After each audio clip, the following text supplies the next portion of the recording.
আসসালামু আলাইকুম রহমতুল্লাহি বারাকাতুহু। সবাই কেমন আছেন? আশা করি সবাই খুব ভালো আছেন। আসলে আজকে ছোট একটা টপিক নিয়ে কথা বলতে চাই। রাজনৈতিক কিছু সংজ্ঞা আছে, এই সংজ্ঞা নিয়ে কথা বলতে চাই। আসলে মানুষ রাজনৈতিক বলতে কি বোঝে, কতটুকু জানে? পশ্চিমা বিশ্ব, আমেরিকা, কানাডা, ইউরোপের সব সেনজেন কান্ট্রিগুলো, তারা কিভাবে রাজনীতি করে?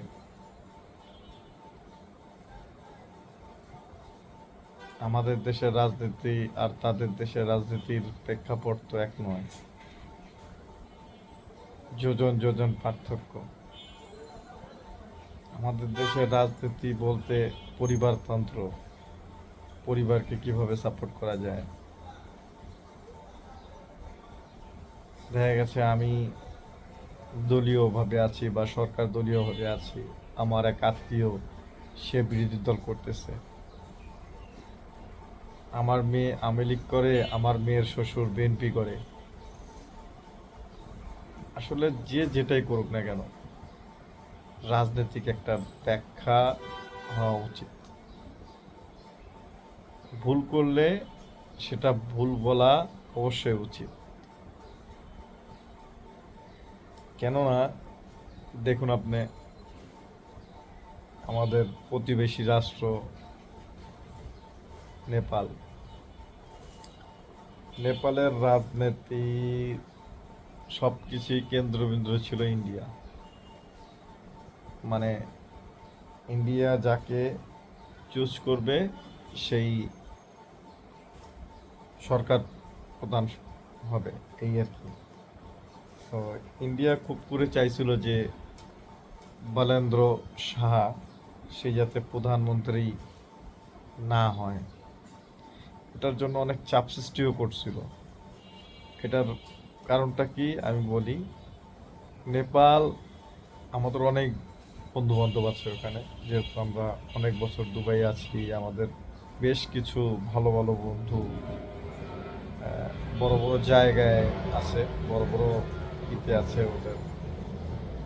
তো এই যে আমার বন্ধুরা যারা নেপালে বসবাস করে বা নেপালি যারা, মূলত নেপালি তারা একটা জিনিস বলে যে তোমাদের বাংলাদেশে এত বড় একটা সুযোগ ক্রিয়েট করলো ছাত্ররা, হ্যাঁ, সেই সুযোগটাকে ধূলিসাৎ করা হোক। সেই সুযোগকে কাজে লাগিয়ে কিন্তু অনেক কিছু করা যেত, যেটা বর্তমান সময়ে করা যাচ্ছে না। ঠিক আছে, এখন গত 17 দিন ধরে নেপালি সরকার, নতুন সরকার যে বালেন্দ্র শাহ স্বরাষ্ট্রমন্ত্রী, তাদের তাদের বক্তব্যগুলো দেখছিলাম আর তাদের চোখের দিকে তাকিয়ে দেখতেছিলাম যে আসলে তাদের কি দেশপ্রেম। অবাক করার বিষয়, তাদের কি দেশপ্রেম তাদের ভিতরে। তারা প্রথম যেটা দেশের শক্ত খুঁটির যে প্রথম যে স্টেপটা, সেটাতে তারা সিক্সার মেরে দিছে। তাদের প্রথম যে চাওয়াটা সেটা হচ্ছে যে ছাত্র রাজনীতি হবে না। তুমি ছাত্র, তুমি রাজনীতি করতে পারবে না। তুমি ক্রিকেটার, তুমি রাজনীতি করতে পারবে না। তুমি স্পোর্টসম্যান, অ্যাথলেটিক, তুমি রাজনীতি করতে পারবে না।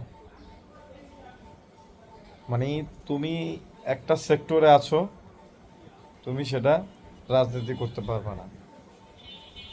তো আমাদের দেশে কিন্তু কোনো স্বরাষ্ট্রমন্ত্রী বা কোনো মন্ত্রী বা মিনিস্টার তারা কিন্তু সেটা করে না। তারা কি করলো, তারা জয়ী হওয়ার পরে বিসিবিরে বাপের দোয়া ক্রিকেট বোর্ড বানিয়ে ফেললো। হ্যাঁ, তো সেটা যদি কোনো মন্ত্রী মিনিস্টার বা কোনো এমপি কথা বলতে যেত, তাহলে তার পরিবার 14 গোষ্ঠী সহ স্বরাষ্ট্রমন্ত্রী উদ্ধার করে ফেলত। এখন আপনি যদি বটম টু টপ লেভেল পর্যন্ত আপনি যদি কথা বলতে সেই শক্তিটা না দেন, তাহলে কিন্তু কেউ, এই যে ফোন নিয়ে গেল, তাহলে কিন্তু কেউ কথা বলবে না। তাদেরকে সেই সুযোগটা দিতে হবে, তাদেরকে সেই সুযোগটা করে দিতে হবে। এখন আমার অনেক ফ্রেন্ড সার্কেল আমাকে বলে যে আমি শিবির করি বা জামাত করি। আসলে আমি করিটা কি?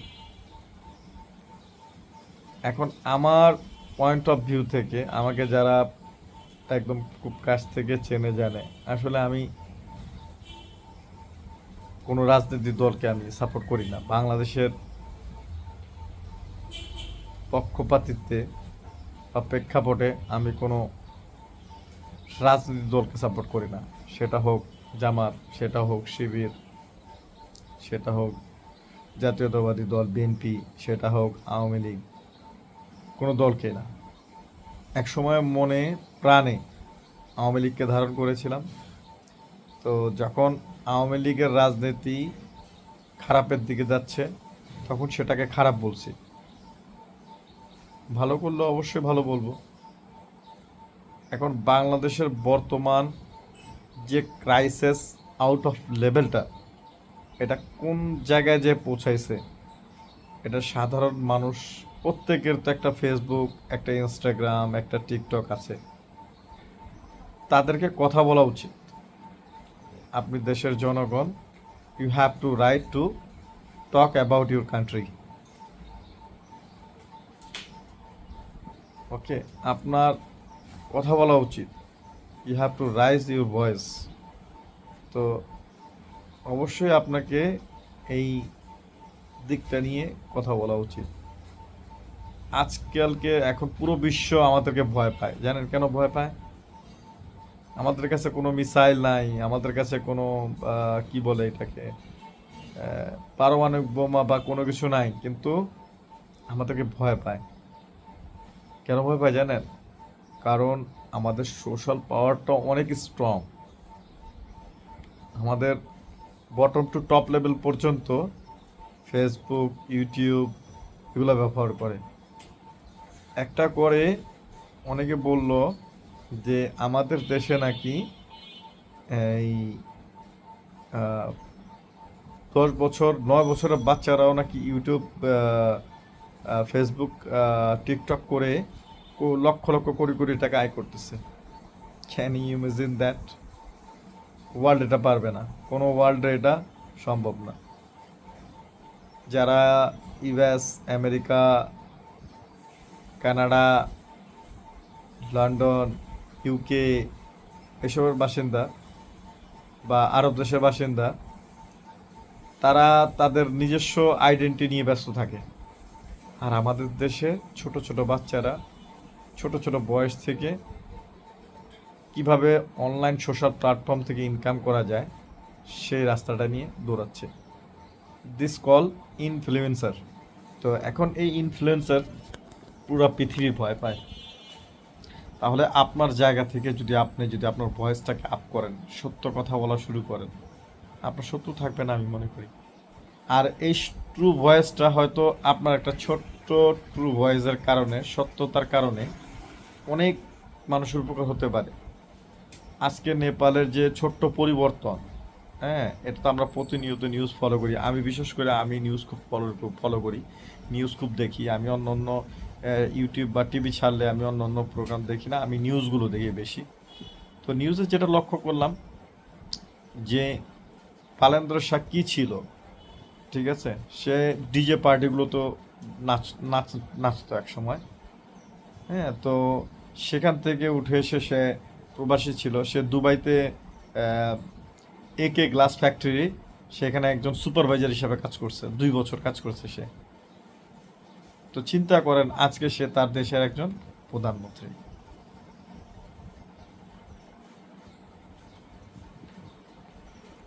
তো সে দেশের জন্য কি করলো? প্রথমে এসে দেশের শিক্ষা ব্যবস্থাকে চেঞ্জ করে দিল। এখন তাদের দেশে ক্লাস 1 থেকে শুরু করে, বেবি ক্লাস থেকে শুরু করে ক্লাস 6 পর্যন্ত কোনো এক্সাম নেই। That's good news for one nation. একটা জাতির জন্য এটা কত বড় একটা গুড সাইন। আপনার ক্লাস 1 থেকে ক্লাস 6 পর্যন্ত কোনো এক্সাম নেই। তার মানে আপনি বুঝতে পারেন যে একটা বাচ্চার মাইন্ড তারা কতভাবে ফ্রেশ করে দিছে। আর এই ক্লাস 1 থেকে যে বাচ্চাটা ক্লাস 6 পর্যন্ত পড়তেছে, তার মাইন্ডটা আপনাকে বিবেচনা করতে হবে। আমি আমার ওয়াইফকে সবসময় বলি যে দেখো, আমার বাচ্চারা ক্লাস 1 থেকে 6 পর্যন্ত কি পড়লো কি না পড়লো, দ্যাটস ম্যাটার করে না আমাদের লাইফে। কারণ আমরা বাচ্চাদেরকে মানে লেখাপড়া করিয়ে আমাদের দরকার নেই। বাচ্চাদেরকে আমাদের মানে কামাই কামাই করে দিবে এরকম আমাদের কোনো প্রয়োজনীয়তা নাই। বাচ্চারা নিজস্ব লাইফ নিজেরা বিল্ড করুক, ঠিক আছে? ওই এক্সামের প্যারা যে কালকে এক্সাম, আমি খুব টেনশন, খুব প্যারায় আছি, এরকম আসলে আমরা চাই না। তো এই জিনিসটা, এই প্যারাটা, যে গার্জিয়ানের যে একটা প্যারা থাকে, এই প্যারাটা নেপাল শেষ করে দিল 1 মিনিটে।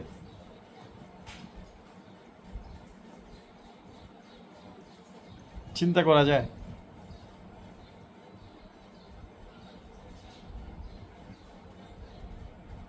আপনি 0 থেকে শুরু করে 100 পর্যন্ত যদি স্টুডেন্ট লেভেলে থাকেন, আপনি যদি শিক্ষানবিশ থাকেন, আপনার যদি কোথাও যদি লেখা থাকে আপনার ছাত্র, আর ইউ স্টুডেন্ট, তাহলে আপনি কোনো রাজনীতি করতে পারবেন না। চিন্তা করা যায়।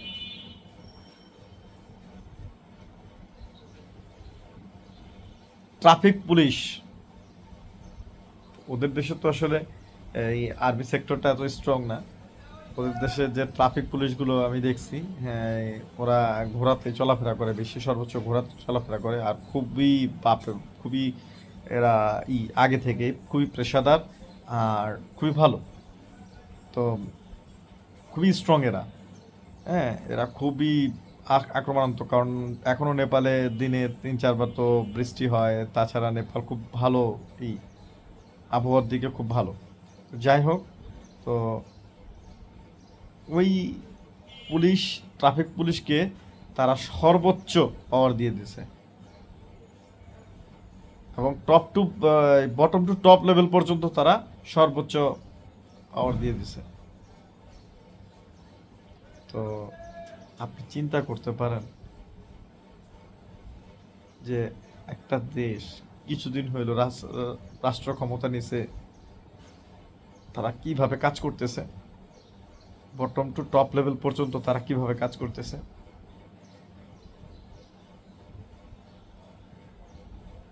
এখন আমি যদি আমার সরকারকে গালি দেই, অবশ্যই এটা আমি আমার নাগরিক দায়িত্ব থেকে আমি গালি দিয়েছি। তা এখন সরকার তো আমার তো মুখটা বন্ধ করতে পারবে না, পারবে?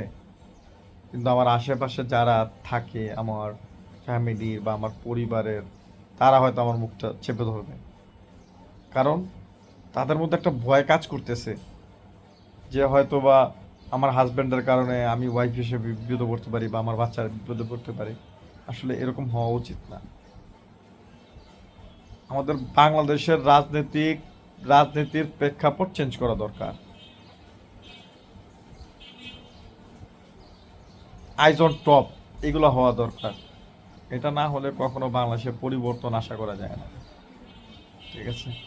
ওদের স্টেপ হচ্ছে যে তুমি পথে খাও, পথে হাঁটো, পথে চলো, পথে ঘুমাও, বাট পথকে তুমি নোংরা করো না।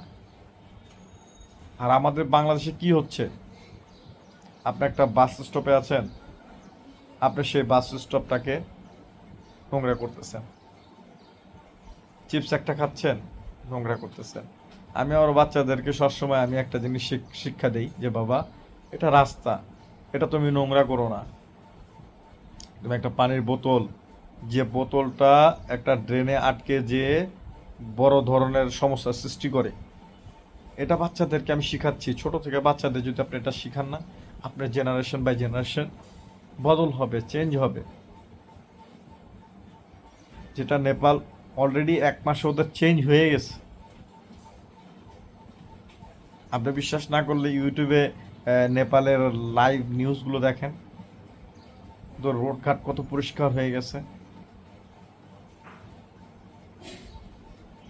আর ওদের ছেলে পেলেদের এখন শিক্ষা দিচ্ছে গভর্নমেন্ট যে তোমরা ফেসবুক ইউটিউব শেখো, করো।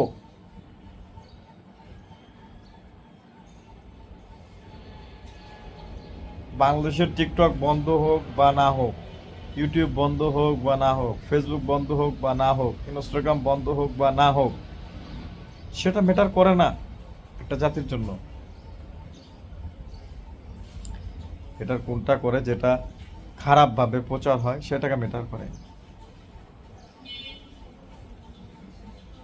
আজকে নেপালের পরিবর্তন দেখে অবশ্যই খুশি লাগতেছে। গতকালকে আমার এক নেপালি বন্ধুর সাথে আলাপ করলাম, সে দেশে, আমিও দেশে আসছি, আমরা একই সাথে আসছি। আমার তো অনেক হিউজ পরিমাণে আমার ফ্রেন্ড সার্কেল নেপালের, কথা হয় আমার সাথে, আমার ফেসবুকে আছে। হয়তো আমি তার কমেন্ট এক্সপেক্ট করবো, সে কমেন্টও করবে। অনেক ফ্রেন্ডস আমার সেখানে। তো আমি তার সাথে কালে কথা বললাম ইমোতে, সে আমাকে দেখালো যে দেখো আমাদের দেশে কিভাবে চেঞ্জ হয়ে গেছে, আমাদের দেশের আবহাওয়াটাও চেঞ্জ হয়ে গেছে সরকারের বদলের সাথে সাথে। ঠিক আছে, আমরা আল্লাহকে বিশ্বাস করি, তারাও উপর আল্লাহকে বিশ্বাস করে ওইভাবেই। ঠিক আছে, তো তারা বলছে দেখো সরকার বদলের সাথে সাথে আমাদের আবহাওয়া চেঞ্জ হয়ে গেছে।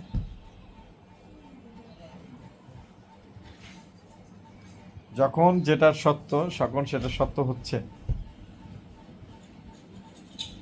তো মনে প্রাণে বিশ্বাস, আস্থা, এগুলো আমাদের দেশের সরকারের প্রতি আমাদের নেই, যার জন্য আমাদের আবহাওয়াটা চেঞ্জ হয় নাই।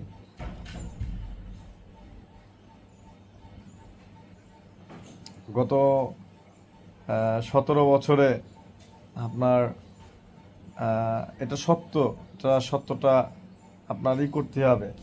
গত 17 বছরে, গত 10 বছরে আমরা ইলেকট্রিসিটি কতবার গেল বা না গেল এই ধরনের টের পাইনি।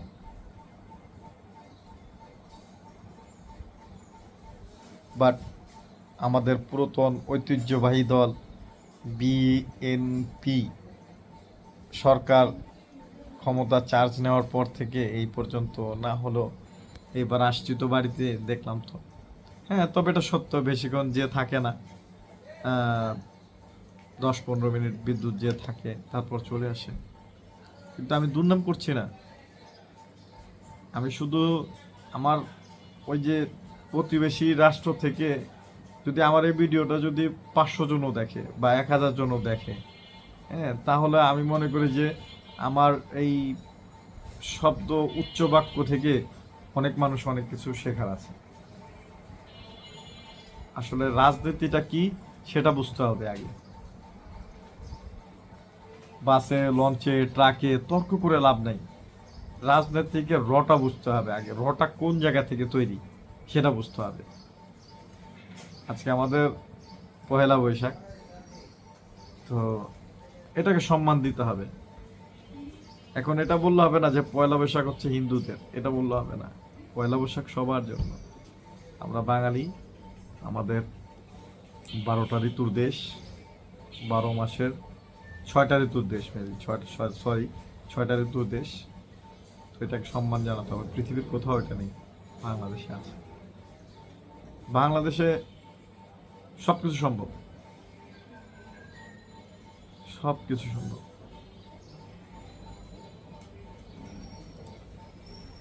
আমি গতকালকে আমার এক ব্রাদার, ওনার এখানে গেলাম, যে যা দেখলাম উনি বটন থেকে শুরু করেছেন, এবং ওনার কাছে ওনার সাকসেস ধরা খেয়েছে প্রায় 5 বছর পর।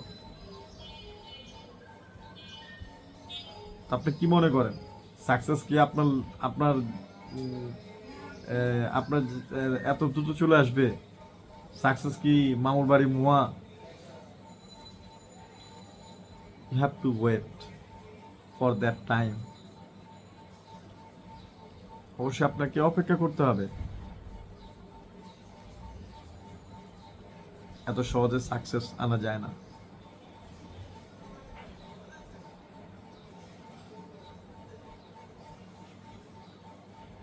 উনি ওনার ওয়ার্কশপ, তারপরে ওনার গ্যারেজ, ওনার শোরুম মিলিয়ে উনি প্রতি মাসে অলমোস্ট 6 থেকে 7 লাখ টাকা রেন্ট মানুষের বেতন টেতন দেয়। তো বাংলাদেশের পার্সপেক্টে এটা একটা হিউজ। তো মানুষের, আমি গতকালকের কথা বলতেছি, গতকালকের কথা বলতেছি। তো চিন্তা করুন।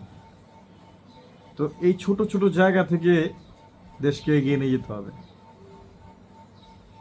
নিজস্ব মাইন্ড চেঞ্জ করতে হবে।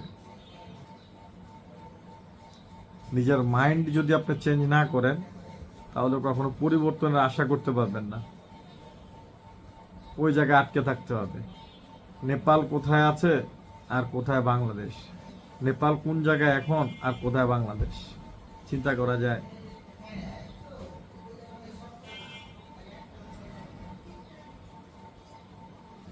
তো যাই হোক, নেপালের জন্য অনেক অনেক শুভকামনা রইল। নেপাল অনেক দূর এগিয়ে যাবে আশা করি। কারণ কি, নেপালের যে স্টেপগুলো নেওয়া হয়েছে এগুলা আমার মন মতো। কারণ আমি এইগুলা নিয়ে অনেক আগে থেকেই লেখালেখি ভিডিও অনেক আগে থেকে দেই। আমি ছাত্র রাজনীতিকে অনেকভাবে ঘৃণা করি।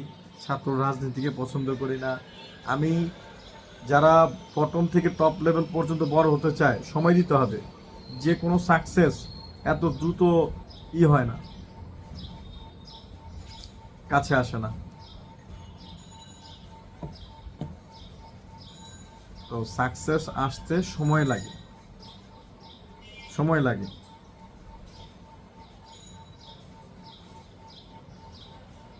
তো সেটা হোক দেশের স্বার্থে হোক, সেটা হোক জনগণের স্বার্থে হোক, যেভাবেই হোক সময় লাগবে। তো আমরাও চাই আমাদের গভর্নমেন্টকে সময় দিতে, কিন্তু গভর্নমেন্টের স্টেপগুলো যাতে পজিটিভ ওয়েতে হয়। এখন কালকে আমি সংসদ দেখছিলাম। আগে সংসদ বলতে কি বুঝতাম, এখন বলে যে এই এই কি বলে এটাকে, বলতেছে যে যারা হ্যাঁ মানে কি বলে যে এই বিষয়ের পক্ষে আছেন তারা হ্যাঁ বলুক, যারা এই বিষয়ের বিপক্ষে আছেন তারা না বলুক। এখন এই বিষয়ের পক্ষে যারা না বললো তাদের সাউন্ড কিন্তু অনেক বেশি আসলো, যারা হ্যাঁ বললো তাদের কিন্তু কোনো সাউন্ড নাই। ঠিক আছে, এখন সে বলতেছে হায় জয়যুক্ত হয়েছে, হায় জয়যুক্ত হয়েছে। আমার তো সেই হাসি, কি বলবো। এইভাবে চলতেছে আমাদের রাষ্ট্র। টিভির মধ্যে, টিভির সামনে থেকে হা জয়যুক্ত করে দিচ্ছে। ওদের সাউন্ড নাই, ওদের ভেতরে গলার স্বর নাই। হ্যাঁ, না জয়যুক্ত হয়েছে ওটাকে হা জয়যুক্ত করে দিচ্ছে। যেখানে আপনার চোখের সামনে দুর্নীতি চলবে সেখানে আপনি কিভাবে ভালো কিছু আশা করেন? কিভাবে সেই সরকার থেকে আপনি কি ভালো কিছু আশা করেন?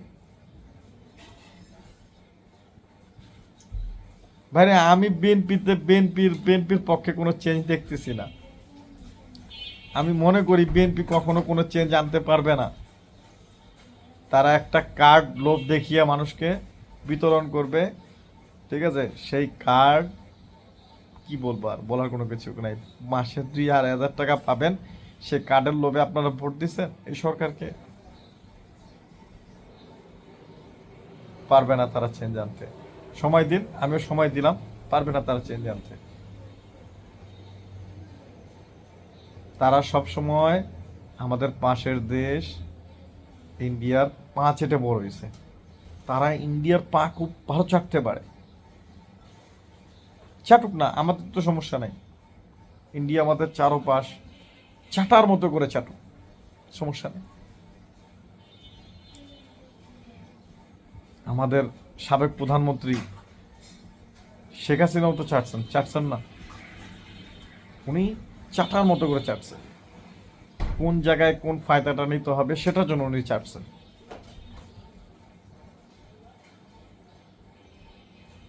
বললো না এখন আমাদের আমির সাহেব, কিন্তু সেদিন বললই যে শেখ হাসিনা খারাপ হতে পারে কিন্তু তার নীতি খারাপ না, তার নীতি খারাপ না। না বাবা, যাব না, তার নীতি ভালো ছিল। সে তার রাষ্ট্রকে দিয়েছে, তো সে তার রাষ্ট্রের জন্য সত্য কথা বলেছে।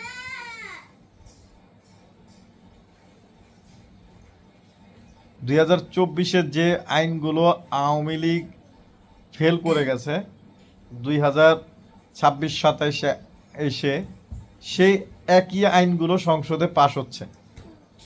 তাহলে আপনি কি বলবেন এই জায়গাটায়? কি বলবেন?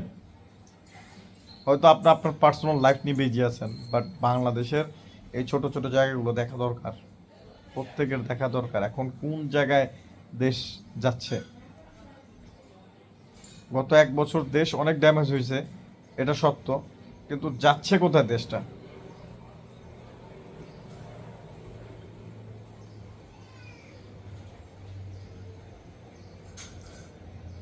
লোয়ার বটম থেকে কাজ করতে হবে, ঠিক আছে? লোয়ার জায়গা থেকে আপনাকে কাজ করতে হবে, নিচু জায়গা থেকে কাজ করা শুরু করতে হবে, এবং প্রতিদিন কাজ করতে হবে। প্রতিটা রাজনীতি ব্যক্তিকে কাজ করতে হবে, যেটা নেপাল করতেছে। নেপালের কোনো প্রতিমন্ত্রীর ছেলে, মন্ত্রীর ছেলে, ভাইয়ের ছেলে, বোনের ছেলে, নো, নেভার। তোমার যোগ্যতায় তোমাকে সরকার ইতে আসতে হবে, জিরো থেকে তোমাকে হিরো হতে হবে, কারো সুপারিশে নয়। শুরু হয়ে গেছে।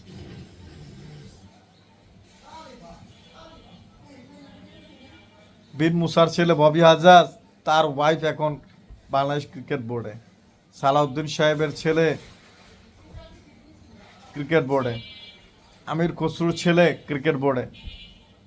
তো চিন্তা করা যায় কিভাবে পারিবারিক তন্ত্র মন্ত্র সেটা শুরু হয়ে গেছে। নেপাল নো, নেপালে এটা হয়নি। আজকে নেপাল ভালো একটা লেভেলে। তো শুভকামনা রইল নেপালের জন্য। তো সবাই দেশকে নিয়ে ছোট ছোট জায়গা থেকে চিন্তা করুন। ওকে, ধন্যবাদ। আসসালামু আলাইকুম। তুমি কিছু বলবা? হ্যাঁ, তুমি বলো, তোমার কিছু বলো।